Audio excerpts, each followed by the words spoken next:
indikator harus pakai seatbelt itu nyala. Akhirnya pakai dong seatbelt gitu kan. Kenapa aku harus mati tuh setelah liburan gitu kan, belum nyampe Semarang lagi.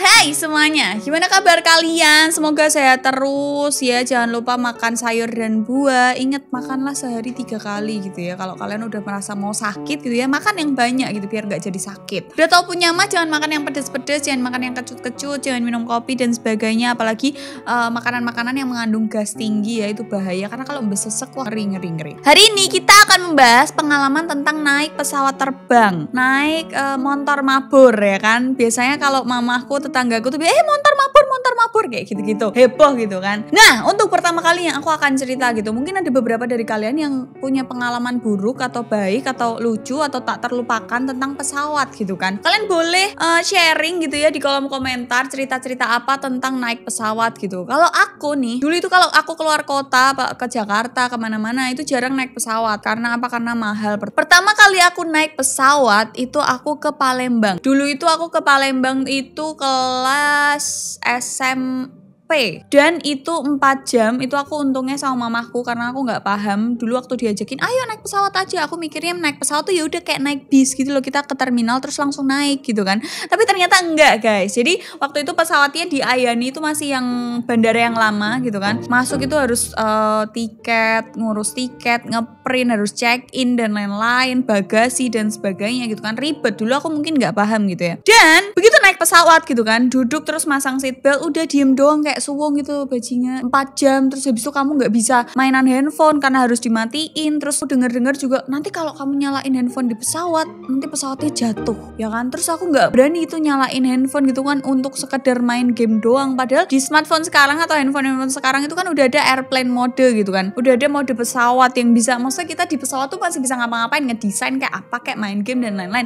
Dulu tuh aku bener-bener sama sekali gak berani karena saking takut pesawatnya jatuh. Itu pengalaman yang mungkin biasa aja ya, PP Semarang Palembang tuh ya udah aja gitu ya. Terus setelah itu tuh aku banyak melalui proses dimana aku harus naik pesawat, entah itu sendirian, entah itu berdua, bertiga atau rame-rame gitu kan. Ke Semarang Jakarta itu paling sering, ke Semarang mana aja deh. Nah, ini dia pengalaman yang paling gak terlupakan menurutku ya, naik pesawat. Itu waktu itu ke Singapura. Kita naiknya itu pesawat Singapura, nggak Citylink, yang gitu-gitu. Itu langsung dari Semarang langsung nyampe ke Singapura tanpa transit. Jadi itu sekitar 1 jaman lebih dikit lah, nggak nyampe 2 jam gitu kan. Jadi cukup singkat perjalanannya. Untuk berangkat ke Singapura nggak ada masalah. Kita bawa hati yang gembira beserta uang gitu kan. Mau yang jelas itu beli oleh-oleh ya. Kalau kalian ke daerah manapun tuh kan pasti beli oleh-oleh lah, bawain orang rumah dan lain-lain gitu kan. Ke tempat rekreasi, makan dan sebagainya, ngikutin jadwal yang ada gitu kan. Nginep di hotel, pindah-pindah. Itu cuma 3 hari 2 malam atau 4 hari 3 malam aku lupa. Nah, yang mau aku ceritain ini adalah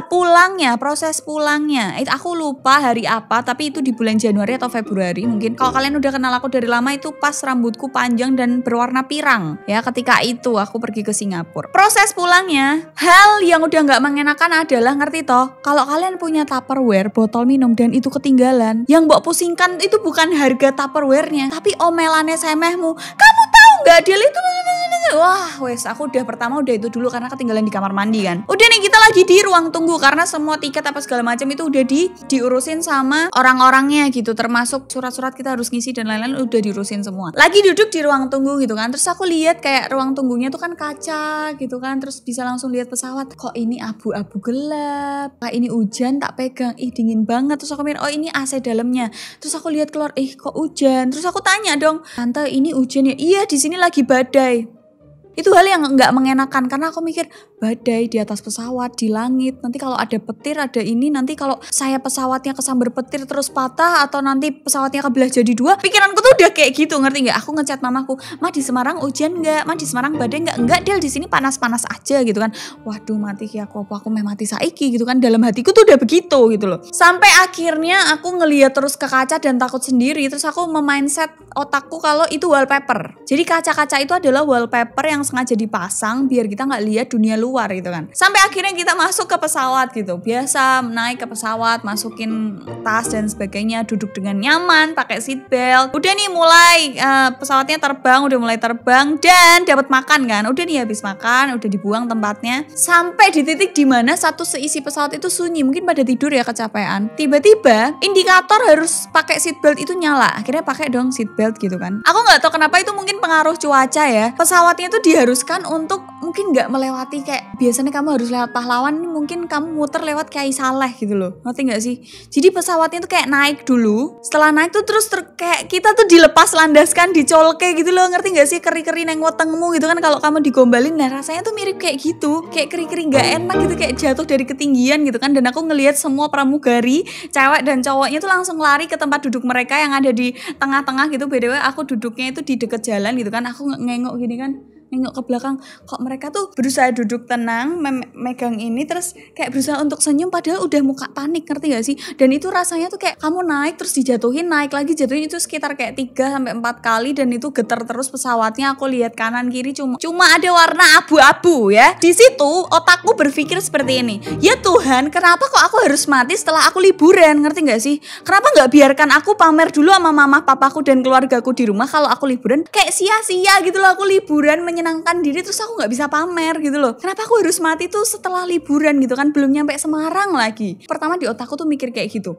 Kemudian aku mikir, ya Tuhan, dosaku banyak. Nah itu udah mulai tuh otak-otak seperti itu, kayak dosaku banyak, aku sering bohong sama orang tua gitu kan, aku nyolong sendal sekampung. Astagfirullah, nanti kita cerita tentang itu ya. Terus hal yang tak lakukan adalah baca doa, dimana aku itu nggak begitu hafal banyak surat ya. Yang tak baca adalah Al-Fatihah dan ayat kursi. Sementara yang lainnya tuh udah istighfar apa segala macam baca. Aku tuh yang keterbesik di otakku adalah cuman Al-Fatihah dan ayat kursi. Dan kau ngerti toh, ayat kursi itu kan kadang suka kebalik-balik, dan aku tuh kebalik-balik gak selesai-selesai satu ayat kursi gitu loh. Terus kita udah pegangan ya Tuhan, terus akhirnya udah nih melewati masa-masa kritis. Selesai nih, kita landing nih di Ayani Semarang, udah kelar. Dan semua orang tuh akan membicarakan kayak tadi tuh kayak gini loh, ya ampun tadi tuh aku mikir gini, utang dan sebagainya.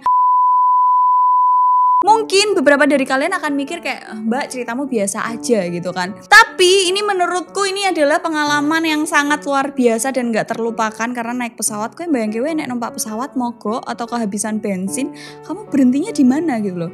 Apakah di atas sana ada pit stop gitu kan, kayak misal jalan tol atau tempat kayak remblong dan sebagainya, kan nggak ada gitu loh. Nggak ada pom bensin juga. Terus kalau kalian ban kempes nggak mungkin gitu kan. Tiba-tiba misal ada burung yang terbang tinggi terus masuk ke mesin pesawat kan juga sulit gitu loh. Ya kan, itu adalah pengalamanku satu-satunya dan nggak mau nambah lagi tentang naik pesawat yang nggak enak. Tapi setelah itu mungkin aku sedikit kayak kalau mau naik pesawat tuh agak milih-milih ya. Tapi cuman karena terkendala budget ya, jadi tetap naiknya yang paling murah, versi murah gitu kan. Cuman habis itu ya udah aku tetap bisa naik pesawat juga gitu sampai sekarang gitu kan. Nah, buat kalian yang punya cerita tentang naik pesawat yang mungkin itu unforgettable gitu ya, kayak sulit untuk dilupakan, itu wow Mbak, aku di pesawat itu ketemu istriku sekarang, atau Mbak, aku di pesawat itu pernah buka pintu jebule pintunya rak dikunci je ono wonge, kayak gitu-gitu, boleh kalian cerita dan aku akan sangat senang untuk membaca itu.